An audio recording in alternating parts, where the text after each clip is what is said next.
Today, we're going to be diving into some essential rock grooves. First groove on the chopping block today is a pretty well-known one. It's called 4 on the Floor, for good reason. And this groove is very straightforward. What we have is 4 beats, 4 quarter notes, 1, 2, 3, 4 on the kick drum. And that is a constant. So you're going to play the kick drum on every single beat of the measure. And we're going to have 1/8 notes in our right hand on the hi-hat and snare on 2 and 4. Now, this actually originated as a disco beat, but was widely adapted in the rock community. And there are a couple subtle differences between the feels in those genres that I'll get into in a minute. But there are a couple critical points here. I'm just going to demonstrate it quickly, and then we will unpack a little bit of that as we go.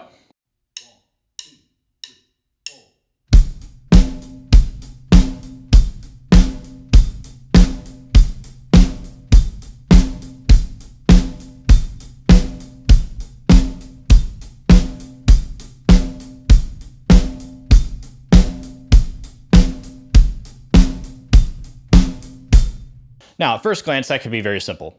And in a lot of respects, it is. However, there are a few important pieces to keep in mind. And the biggest one of those is making sure that all of your sticks, feet, hands, arms, legs are hitting their respective surfaces at the same time.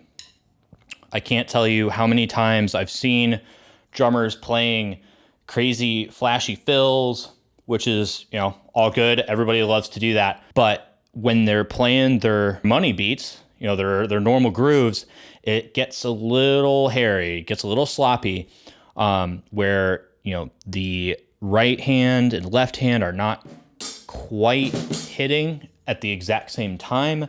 And the same thing with the feet. And if those are even just a little bit off, it can kind of pull you out of the groove, can make it sound choppy, and overall just doesn't feel good. With a groove like this, where it is very simple, it is very straightforward, and is designed to push the music along, you want to make sure it's nice and tight and you keep it clean. That way it'll sound great every time. Another important point here is we want to keep our foot strong and consistent. So if I play it like this,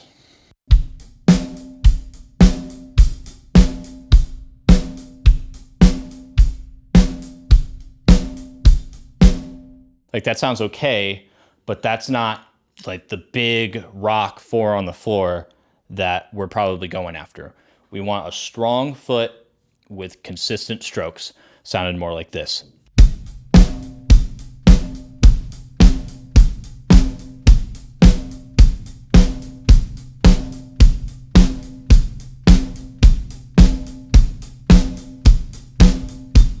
Big difference there.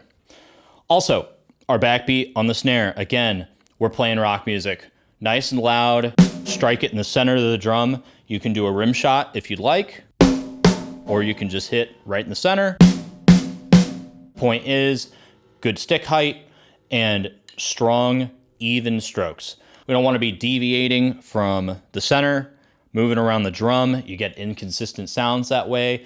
Keep the stick height high and keep the stroke in the center. Now, as I mentioned earlier, there's a couple different ways to feel this. And I find in rock, when I hear 4 on the floor, most of the time, there's an accent on the quarter notes. So there's much more of an emphasis on the downbeat, in the right hand especially, when you're playing your 1/8 notes.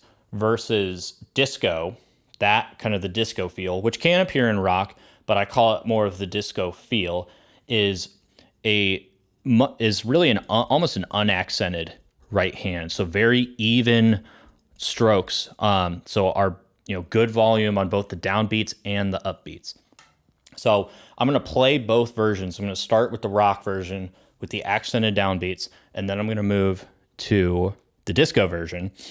And hopefully you can hear the difference. Here's the rock.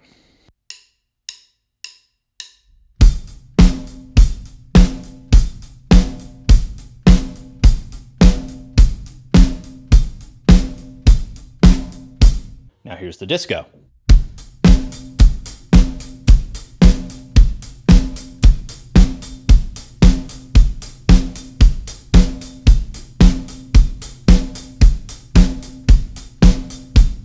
It can be subtle, but there's definitely a big difference in feel, and that can become especially noticeable in the mix with all the other instruments. Two really good examples of 4 on the floor in classic rock are Gimme All Your Lovin' by ZZ Top and Another One Bites the Dust by Queen.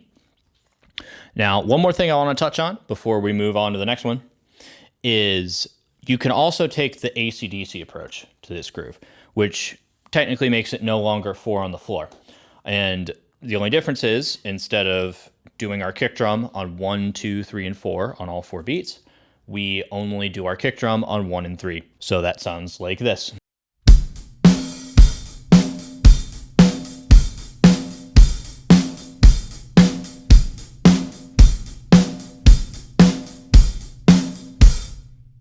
That is what I call the AC/DC approach.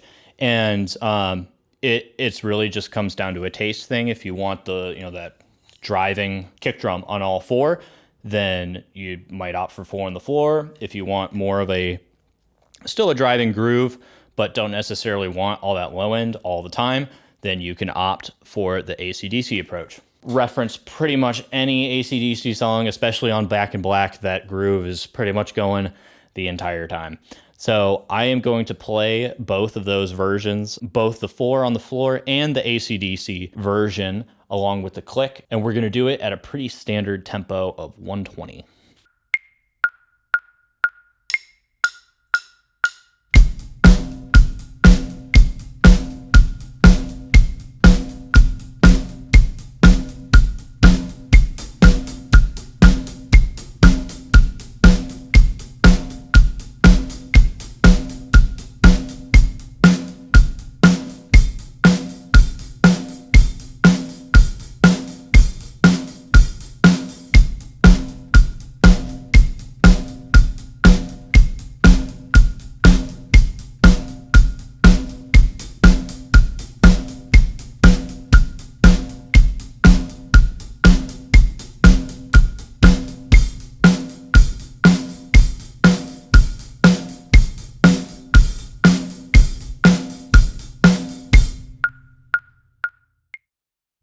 So this next set of grooves I'm going to show you is what I call the standard rock groove set. And it is a set in the sense that it's more or less the same groove with the 8th note hi-hats and the quarter notes on the snare on 2 and 4. We're just getting into 8th note territory now with our kick drum and placing those in different spots. And these grooves are, as I'm sure you'll notice, going to be used across genres, not just in rock music, but are really the bread and butter of most rock grooves that you're going to hear on the radio, on your favorite music. They're just, they're quintessential to the genre. So the first one is, so instead of doing our steady quarter notes on the kick drum now, we're going to have 1 quarter note on beat 1, and then we're just going to have 2 8th notes on beat 3 and the and of 3. So we're going to have kick, snare, kick, kick, snare, kick, snare, kick, kick, snare. What that sounds like is this.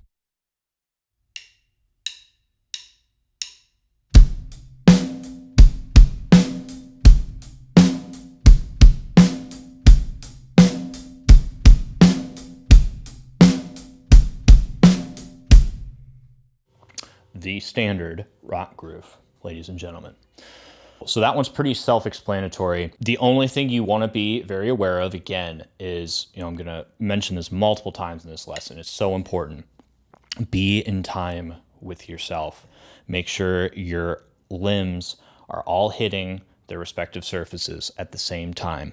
It's going to sound so much cleaner, much more powerful, and just have a better feel, more danceable, more headbangable, whatever your vibe is. You're going to get it by making sure you're first in time with yourself before you even worry about a click track or a band. So with that said, second variation, very similar to the first, except we're going to add one more kick 8th note. So now we're going to have 1 and 2, 3 and 4, kick, kick, snare, kick, kick, snare, kick, kick, snare, kick, kick, snare. The We Will Rock You groove. And on the kit, that sounds like this.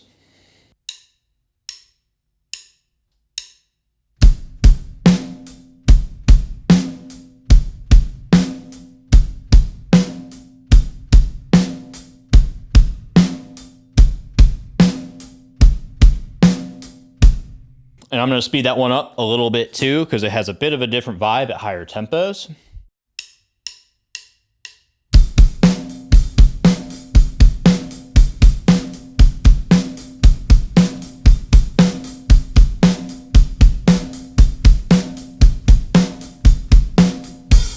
Moving on.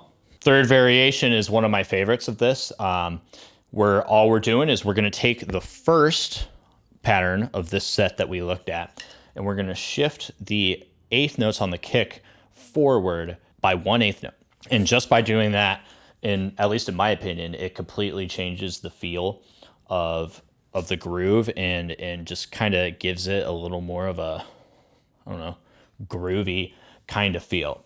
And what we do is, instead of doing our eighth notes on 3 and 3 and, now we're going to do it on 2 and 3. So now we have kick, snare, kick, kick, snare, kick, snare, kick, kick, snare, kick, snare, kick, kick.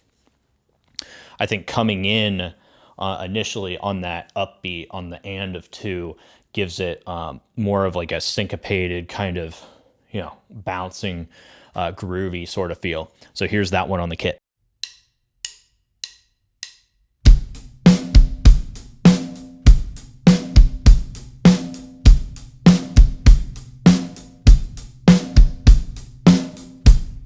And then the last little variation of this is a little more stripped down, and a little more similar to the last one we just did. So we have our kick on beat 1, but then we don't play the kick again until the and of 3, and we just have the 1/8 note there.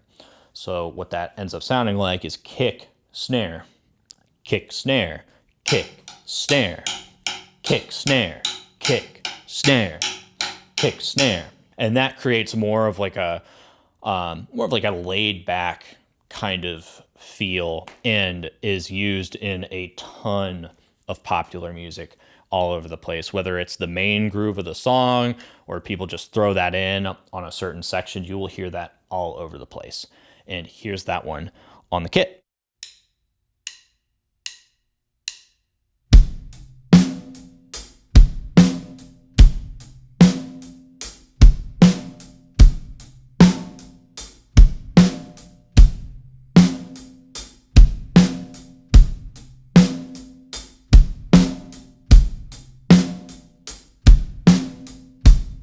Okay, so now that you've heard all the different variations of this pattern, I'm gonna run through them all with the click as notated, and then I'm just gonna kind of mess around a little bit and mix and match to kind of show you how you would take these and put them into an actual musical situation playing with other people. You don't have to play an entire measure of the same groove or multiple measures of the same groove.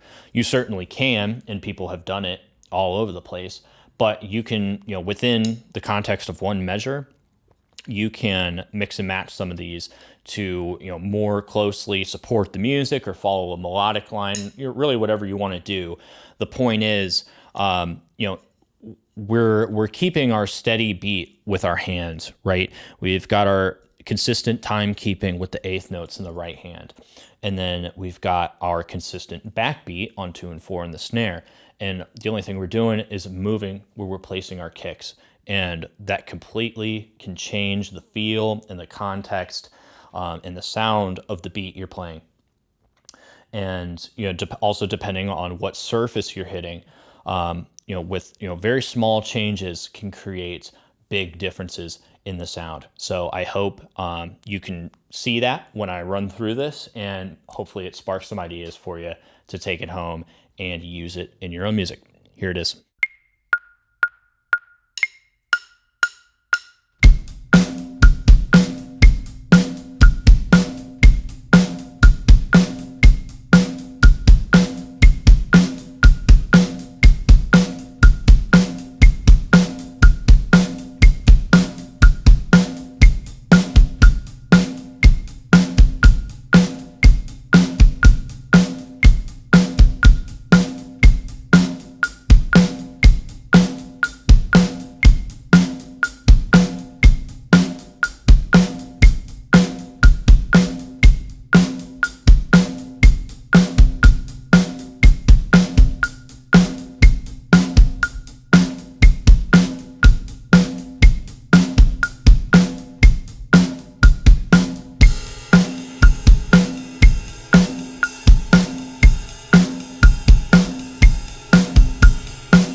Sweet. And you can find examples of those patterns in pretty much any rock song under the sun. But some good ones that, where they're really, really upfront and apparent. Check out Living After Midnight by Judas Priest. That one, the very first variation that we looked at is very prominent in that song. Also, for the second variation, check out All the Small Things, Blink 182, the boom, boom, chop, boom, boom, chop, boom, boom, chop. That is all over that song. Another one I like a little more contemporary is Low Life by Neck Deep. You can actually check it out on my channel as well. I have a cover of that if you're interested. And that has that third variation. That was one of my favorite kind of drum feels. And then also Knocking at Your Back Door by Deep Purple. Classic song. Has a lot of mixing and matching of a lot of those different variations that we looked at. So check out those songs. Okay, next beat we've got is what I call the Fuel groove. And that is solely because I first learned this groove by learning the song Fuel by Metallica. And this one is a very common groove in rock and roll, harder rock, in even metal. You hear a lot of this. And what this is characterized by is the kick on beat 1. And then we also have it on the and of 2 and the and of 3. And so what that sounds like is this.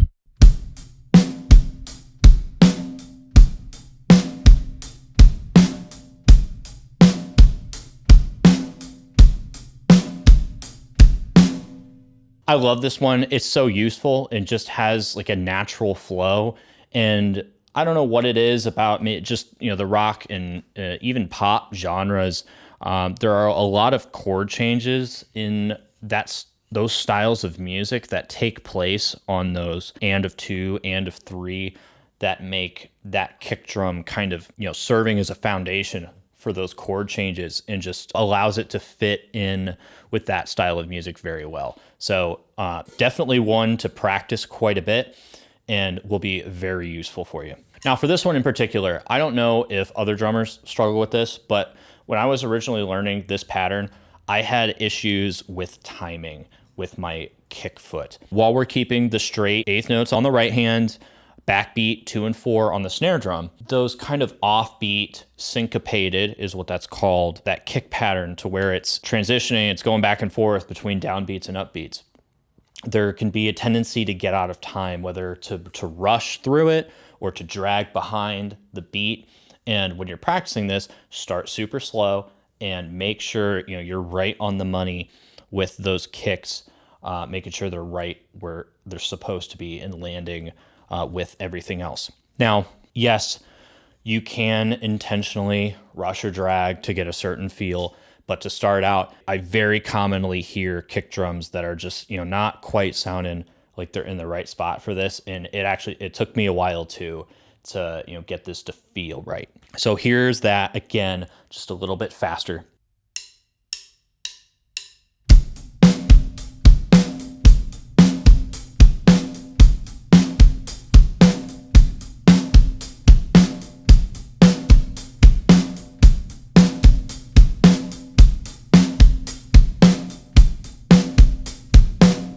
Love that one.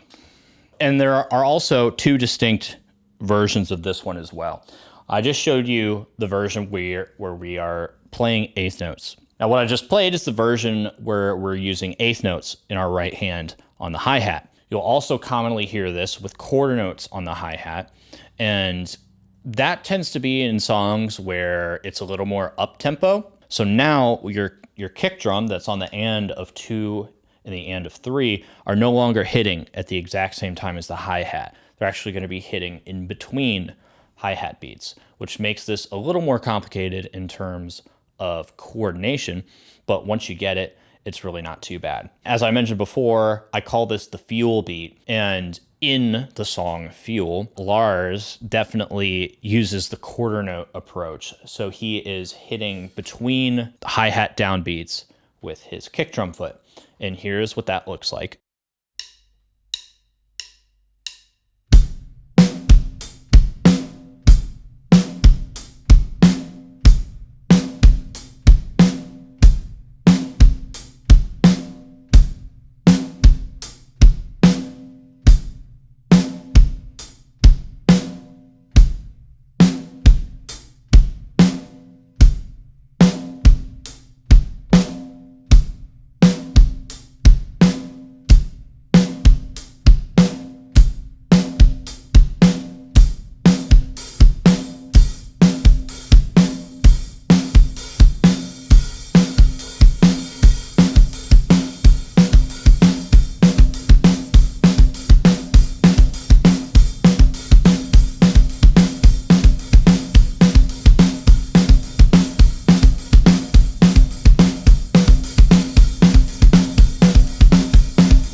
have a ton of fun with that one.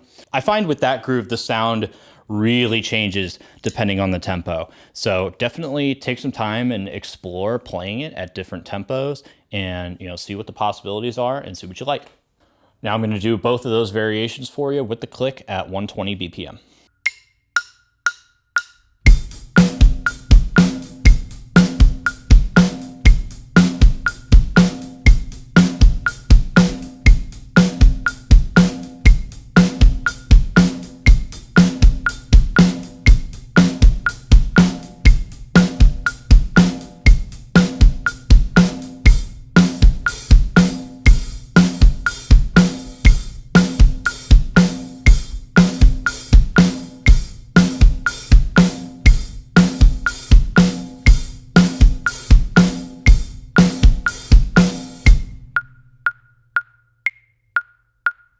So real world examples of that groove are, of course, Fuel by Metallica, which I also have a cover of on my channel, by the way, wink, wink. The Boys of Summer, particularly the Atari's version. I know that's a Don Henley song originally, but the Ataris did a cover of that song, which honestly I actually prefer to the original. It's awesome. Definitely check it out, and it heavily incorporates that Fuel groove.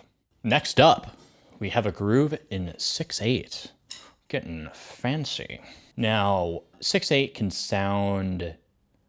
can kind of sound more complicated than it is. It's really not at all. And how I like to think of 6/8 is really just 2/4 with a triplet feel, right? So what we were doing before was in 4/4 time, meaning we have 4 quarter notes in a measure, counted as 1, 2, 3, 4. What we've been doing: kick, snare, 1, 2, 3, 4, so on and so forth. So how you can think of 6/8 is just 2/4. So 1, 2, 1, 2. The difference is we subdivide each of those 2 beats into 3. So that's what gives us our triplet feel. So instead of 1, 2, 3, 4, 5, 6, 1, 2, 3, 4, 5, 6, I prefer to count it and feel it more of a 1 triplet, 2 triplet, 1 triplet, 2 triplet, 1 triplet, 2 triplet, so on. And that's where I think a lot of distinctions can be made, and we're getting a little technical here, but I think it's good discussion, is, the difference between like 6/8 and 3/4. They both have, if you want to look at them that way, the same amount of quarter notes or the same amount of eighth notes. The time is the same. We're just choosing to divide it up differently. But the difference I hear is that 6/8 has the emphasis on that 1 triplet, 2 triplet, 1 triplet, 2 triplet. The emphasis is every third note. Versus if we were looking at a 3/4 time, the emphasis is more every other note. So 1 and 2 and 3 and 1 and 2 and 3 and 1 and 2 and 3 versus 1 triplet, 2 triplet, 1 triplet, 2 triplet. Hope that makes sense. Moving on to the beat, very, very simple. So we're just doing our kick on beat 1 and our snare, depending on how you want to count 6/8, is either going to be on beat 2, so that would be 1 triplet, 2 triplet, or it would just be on beat 4, 1, 2, 3, 4, 5, 6, however you want to count it. And then again, we're just doing our eighth notes on the hi-hat. All together sounds like this.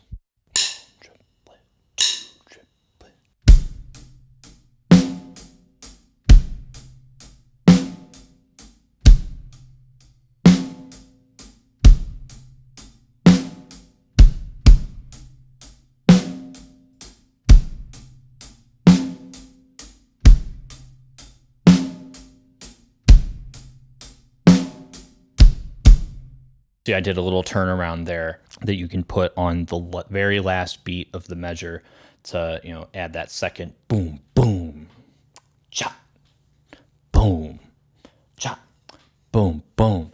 That's you'll hear that very commonly. So some important things to keep in mind with this one. I hear a lot of people actually intentionally drag this beat. And I bring that up because I hear it just so often. And especially at slower tempos, this beat kind of lends itself to sitting back and, kind of having a heavy, sort of sludgy feel, or just sitting back a little bit behind the beat. To my ear anyway, that's what it sounds like they're doing. If you're just starting out, I wouldn't focus too much on that. Just play it right on the bar lines. But if you're a little more comfortable with it and you want to sort of get loosey goosey, play around with the feel, this one definitely tends to lend itself to sitting back and dragging it out a little bit. And there are also endless variations of this depending on where exactly and how many kicks you want to put in there. So when I demonstrate this, I'm going to start just doing the straight beat that I have notated, but then I'm going to start just noodling around a little bit on the kick drum so you can hear some different possibilities of how that fits into the 6/8 sort of feel. 3 real world examples that come to mind when I think of just the quintessential 6/8 rock feel is Nothing Else Matters by Metallica, another Metallica song. We Are the Champions by Queen, and then Tennessee Whiskey. In particular, the Chris Stapleton version. There's a very, very strong 6/8 pulse going throughout that entire tune. Now I'm going to demonstrate that groove, both the standard version I have notated and just a little bit of noodling around to show you some different options, and we're going to do that with the click.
Last one I got for you today is what I call the snare-driven groove.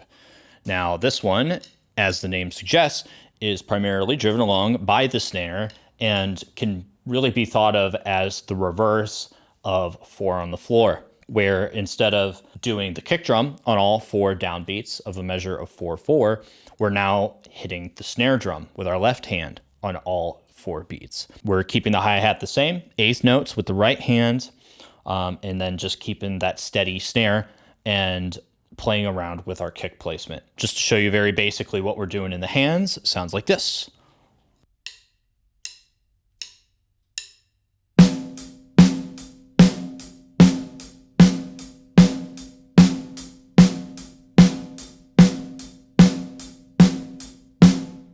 We'll speed that up a little bit.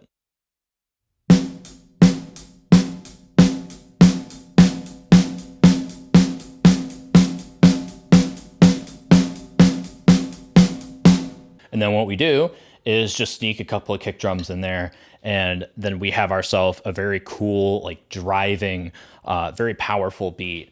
And I haven't heard a ton of songs where this is like the main focus of the entire song in terms of the drumming, but I do hear this in a lot of rock music in like introduction or transition sections of the song where you need a little extra oomph or are just feel like you're kind of driving into another part of the song.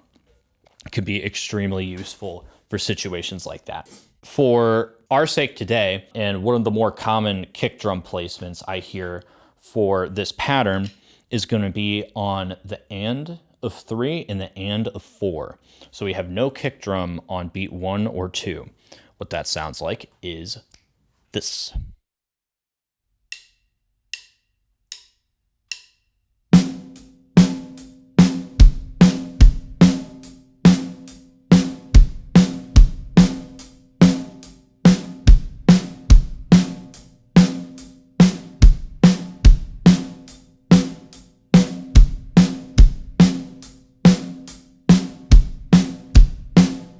Now again, I'm going to slow that down really slow so we can see what exactly is happening. And I'm going to reiterate what I've been saying this whole time is really try to lock in both of your hands and your feet so that you're hitting your cymbals and your drums all at the same time. It's going to make it sound really strong and really clean.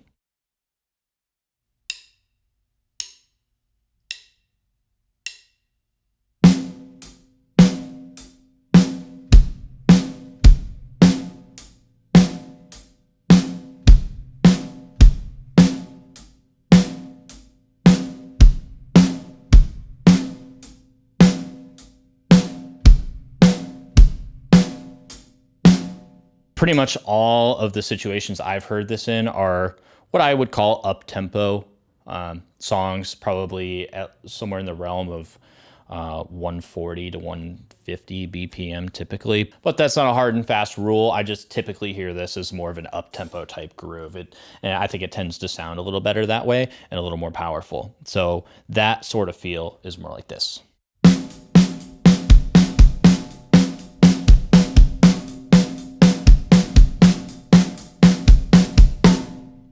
Now, a subtle but important variation that I would also like to show you is pretty much the exact same thing, but we add a kick drum on beat 1.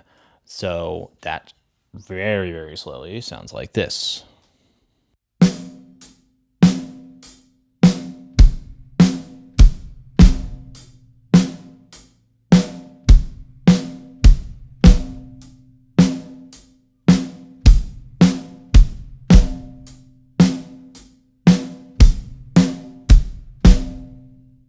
Sure, that looked awesome. But I tried to overemphasize when I was hitting the kick drum because that last one on beat 1 can, fly under the radar sometimes. But I hear that used in a lot of music where I hear this pattern, and I felt like when I was playing it or trying to do something similar, that it just felt a little weak without that extra oomph on beat 1. And I think it can help add some power if you need it. Now, some good real world examples of this style of beat are Pretty Woman, both the Van Halen and Roy Orbison versions. The Roy Orbison version, while not exactly like super rock and roll, has more of that straight driving quarter note and is used more widely throughout the song. Just to kind of give you an example of that versus the Van Halen version that doesn't utilize this groove as much, but when it does appear, it's more that, like super intense kind of hard rock vibe. And then a more contemporary example would be Square Hammer by Ghost. And the kick patterns in that aren't exactly the same as what we've done here, but there's a lot in the verses of that song, especially of that snare-driven beat on all 4 beats. So now I'm going to run through both of those variations I showed you. I'm going to do the normal beat, and then I'm going to do a cycle with the extra kick added on the downbeat of beat 1. We're going to do it with the click.